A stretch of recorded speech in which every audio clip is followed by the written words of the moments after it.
Pela primeira vez, o Metrópolis marca presença com videocast num dos maiores encontros de tecnologia, criatividade e inovação do mundo, a Campus Party 2025. É isso mesmo, nós estamos direto aqui, de Brasília, agora nova sede do evento, nova sede nacional.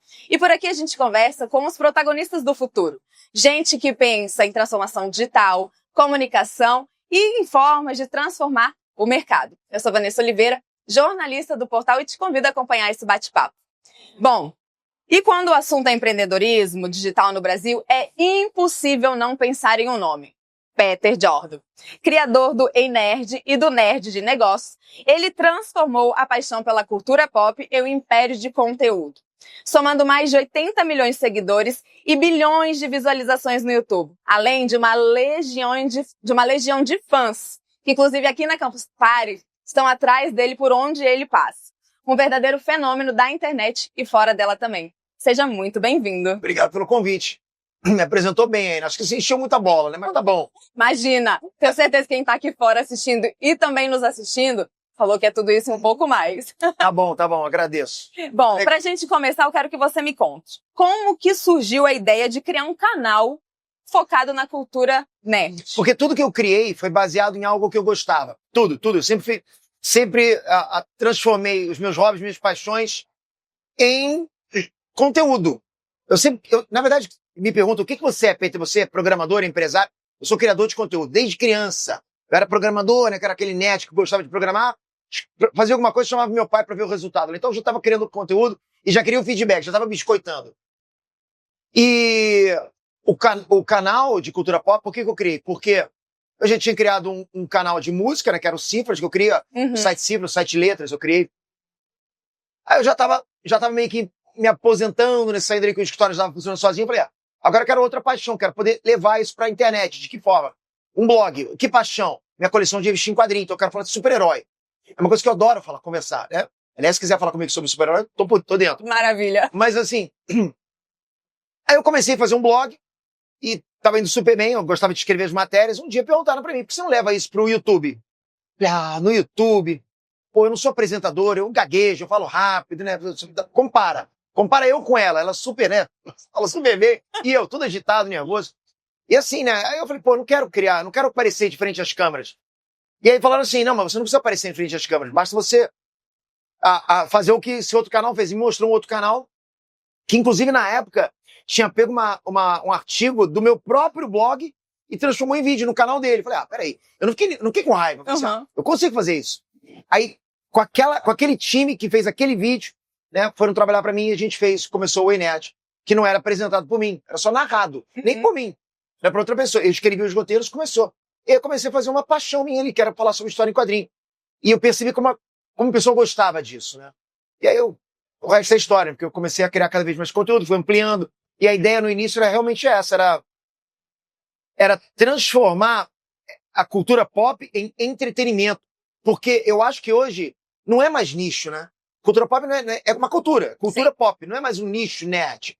Ele virou entretenimento. Então, você pode ter até, por exemplo, nichos que tenham entretenimento nerd dentro. Por exemplo, você tem um restaurante temático, tem uma barbearia que tem lá o anime, um Dragon Ball da vida lá dentro. Então, tá tudo se mesclando em todas as coisas que existem, que as pessoas gostam, as pessoas usam, os serviços, né?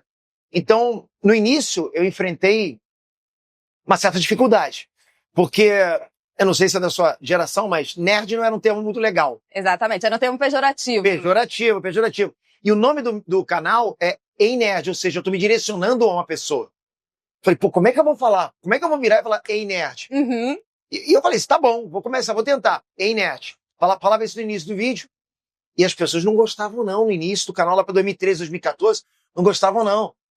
Me xingavam nos comentários. Então eu posso dizer, deixando a modéstia de lado, que eu participei do movimento, pelo menos no Brasil, nessa transição de termo pejorativo para um termo que você sente orgulho. Né? Hoje em dia todo mundo tem orgulho de ser nerd. Exato. É o que a gente vê aqui no evento, inclusive, né? A gente fala assim, tá cheio de nerdolas, cheio de nerds, né? Virou um termo que não é mais pejorativo e que as pessoas se identificam com esses termos, né? Eu falo assim, não são nem grupos e nem... Mas eles se identificam e gostam, têm orgulho disso hoje em dia. Mas não foi fácil no início. Demorou. E eu queria até te perguntar sobre isso. Você veio lá de um tempo que a internet não é o que é hoje, que o meio digital não tinha toda essa sacada, todo esse crescimento. Como é que foi essa transformação para você? Inclusive você falou, você também não ia para frente das câmeras no início. Como é que foi para você tudo isso? Mudou tudo. Assim, é uma transformação gigantesca. Eu posso falar para você que, para eu continuar, depois de 11 anos, criando esse tipo de conteúdo, que eu tô no YouTube antes disso, né? O YouTube chegou a me ligar. Me ligou, você não quer transformar seus vídeos lá do seu canal dentro do nosso, botar dentro do nosso site, né, que era o YouTube? Eu não quis, né, porque era o Cifras. Mas mudou muita coisa, né? O algoritmo mudou, a forma da audiência engajar mudou. Isso mudou até a minha forma de entender como lidar com a audiência, porque quando você começa uma pequena audiência, você está falando num ambiente fechado quase, entende? Então você pode falar o que você quiser, não tem problema. Mas quando você começa a aumentar, né, no tempo que a gente vive hoje, polarizado, você sabe como é, você tem que tomar cuidado com o que você fala. Você acaba, né, agradando um, desagradando outros. Então a gente tem que sempre tentar o máximo possível se focar no próprio assunto em si, entendendo como está o mercado, entendendo as demandas, se adaptando, se readaptando, tirando determinados tipos de conteúdo, colocando outros tipos de conteúdo. E é isso, assim, pra mim, porque pra mim não foi só a mudança do canal Ei Nerd, do YouTube em si.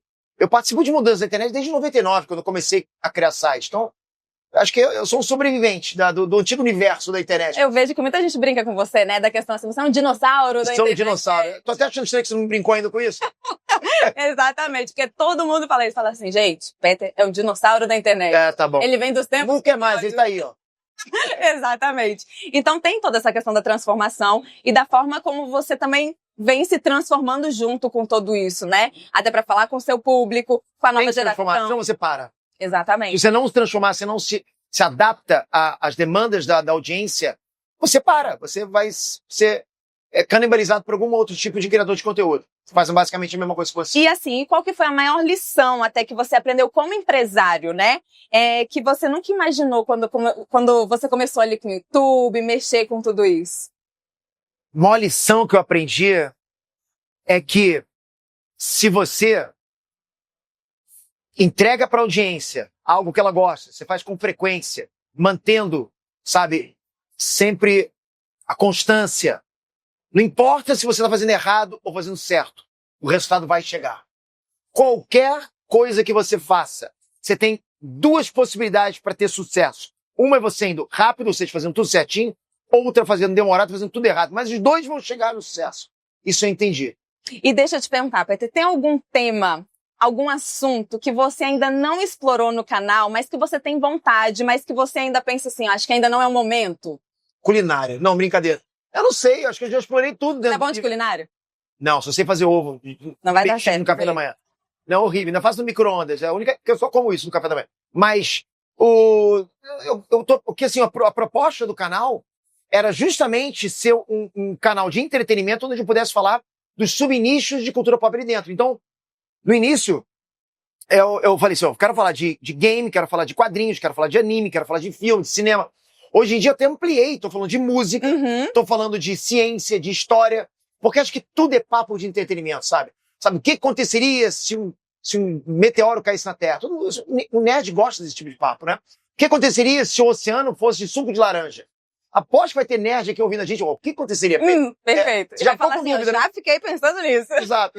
Mas acho que tudo vira papo, tudo vira conversa de nerd. Perfeito. E como é que funciona a sua cabeça para a criação desses conteúdos? Você passa o tempo inteiro pensando assim, eu tenho que criar, eu tô vendo aqui, eu já tô pensando. Como é que funciona a sua cabeça? Explica pra gente. Assim, eu crio exatamente o que eu gosto, né? Assim, eu sei que eu consigo orbitar toda aquela temática que eu tô pensando, eu consigo criar inúmeros temas diferentes em cima daquilo. Então, qualquer doideira que passa pela minha cabeça, eu consigo criar e eu sei que o pessoal vai gostar também.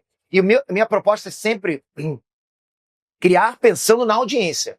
Eu não faço somente para mim, eu faço para eles, porque eles querem assistir. Eu acho que isso é um segredo, inclusive, que muita gente não entende. Eu acho que é meio que uma fórmula.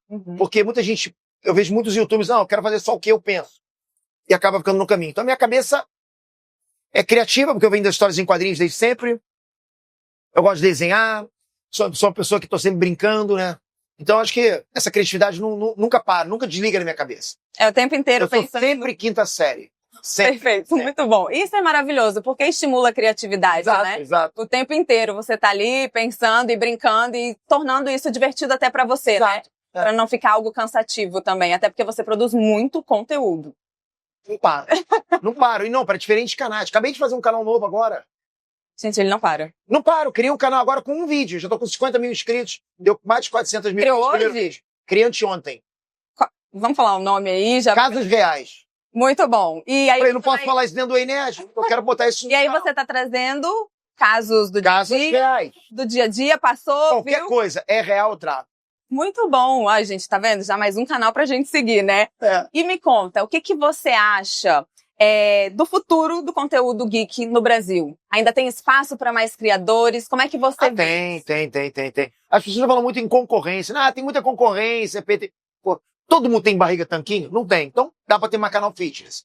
Não existe isso. Cada um é cada um tem seu jeito. Não é nem questão de, mas já tem canal X, Y que fala sobre filme de super-herói. Então, por que vai ser mais um? Porque é você falando.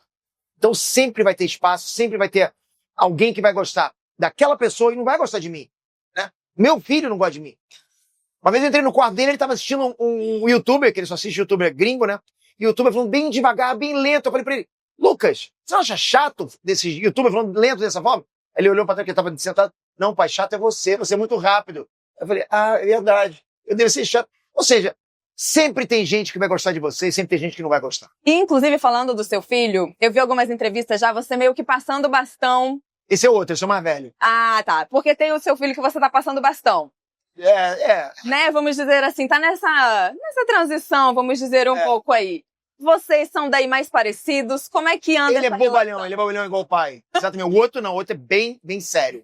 Então são distintos ali. São bem distintos. Legal. Peter, eu ficaria aqui horas conversando com você, até porque tem uma legião de fãs que me encheu de perguntas. Eu teria aqui uma ficha gigantesca, mas eu sei que você tem um painel daqui a pouco. Sua assessora falou, Vanessa, 10 minutinhos, pelo amor de Deus. Mas antes da gente finalizar, eu sempre peço para os nossos entrevistados deixar um conselho, uma dica para os jovens, para quem está nos assistindo, para quem te tem como inspiração, para quem quer seguir nesse caminho, inclusive de conteúdo, de produção, aí, seja geek ou não. O que você diria? Eu diria que não existe fórmula mágica. Mágica não existe, sim, uma fórmula que é meter as caras, é aprender o que é o algoritmo, aprender a plataforma, criar conteúdo, ver os próprios erros, analisar a concorrência. É simplesmente fazer.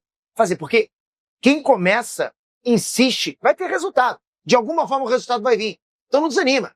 Só simplesmente insiste que o resultado vem. Peter, muito obrigada. Obrigado a você. Pela sua entrevista, por você estar aqui com a gente. Foi uma honra te entrevistar. Obrigado. Bom, para você também agradeço a sua audiência. E para acompanhar esse bate-papo e outros que a gente teve aqui na Campus Party, acesse metrópolis.com, as nossas redes sociais. Até a próxima.